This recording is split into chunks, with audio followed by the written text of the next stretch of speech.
Sleeping Beauty.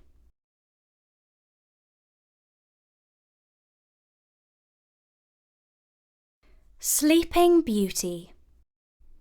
Once upon a time, there lived a king and a queen who said every day, "If only we had a child."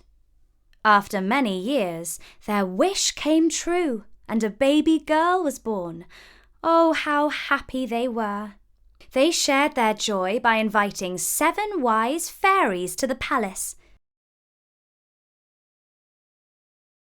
When the fairies sat down to eat, they each found a gift made of gold by the side of their plate.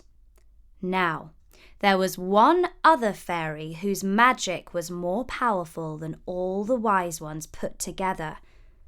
Unfortunately, this fairy had an evil heart.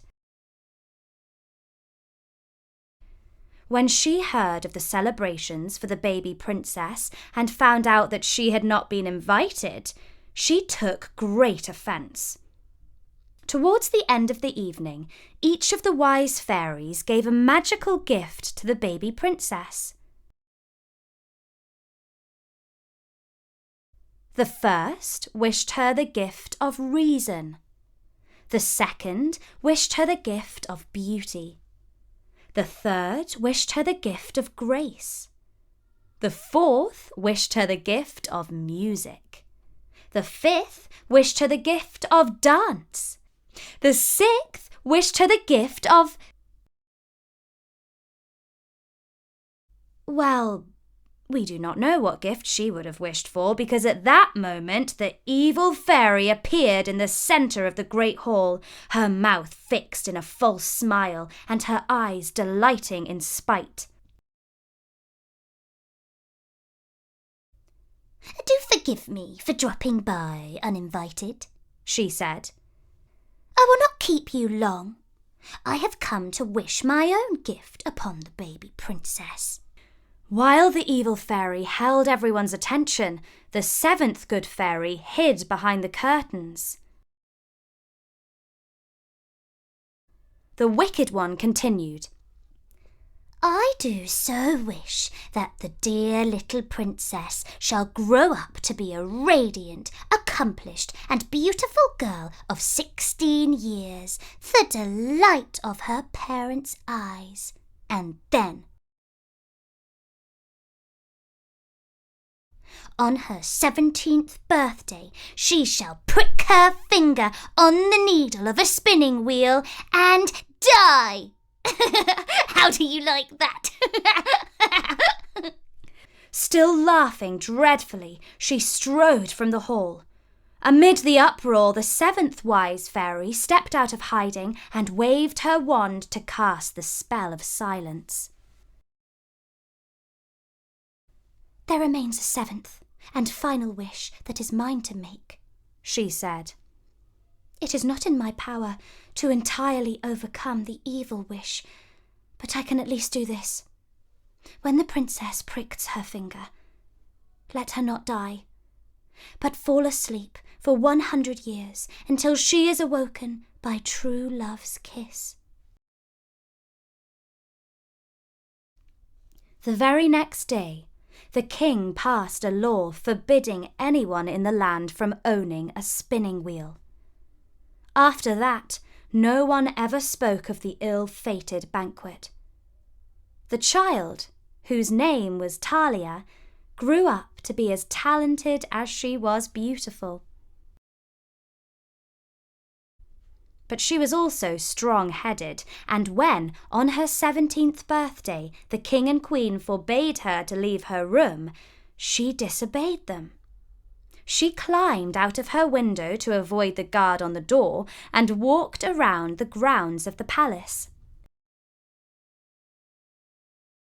She thought that she discovered every nook and cranny while playing hide-and-seek as a child, but oddly enough, she now found an entrance that she had not seen before.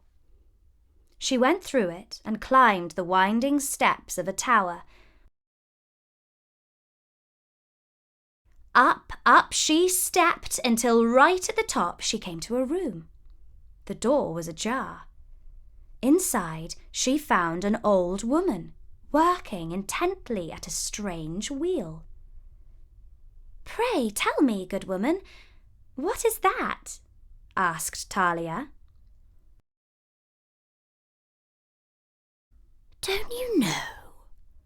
It is your destiny, my dear," replied the woman. "If it is my destiny, may I try it?" The old woman let the princess sit and play with the fascinating toy. The wheel spun and the needle bobbed up and down. "What fun!" exclaimed Talia. But oh, the princess was not used to spinning thread, and she pricked her finger on the needle. "Look! I am bleeding!" she exclaimed. The princess returned down the steps of the tower. Her legs felt weaker and weaker, and when she reached the rose garden, she lay down on the grass and fell into a deep sleep. The courtiers carried her to her room. On and on she slept, and gradually everyone else who lived in the palace was also overcome with sleep. In less than a week, a great forest had grown around the walls, enclosing the palace entirely. 100 years later, a prince was out hunting. He asked his companions, "What are those towers above the treetops?" Some said that an ogre lived there. Others said that witches danced there at full moon. And a third theory went that it was home to a sleeping princess. The curious prince pointed his horse towards the tower and rode through the trees. He soon came to a dark place where the thorn bushes were so thick and sharp that no one could pass through them. But for him alone, the brambles parted and made way. On he rode through the gates of the palace itself, where he found that every lord and master, every horse and hound lay fast asleep. He saw food on plates, glasses half full, fires still burning, everything exactly as it had been. He passed down a marble hall, knocked on doors and peeped into rooms until eventually he found a gilded chamber, inside of which, among embroidered covers and silken cushions, lay a princess. She slept serenely. The prince knelt down beside her, picked up her hand and kissed it. Her eyes opened. They were blue and full of curiosity. "Who are you?" she asked. "Your husband-to-be, or so I dare to hope," he replied.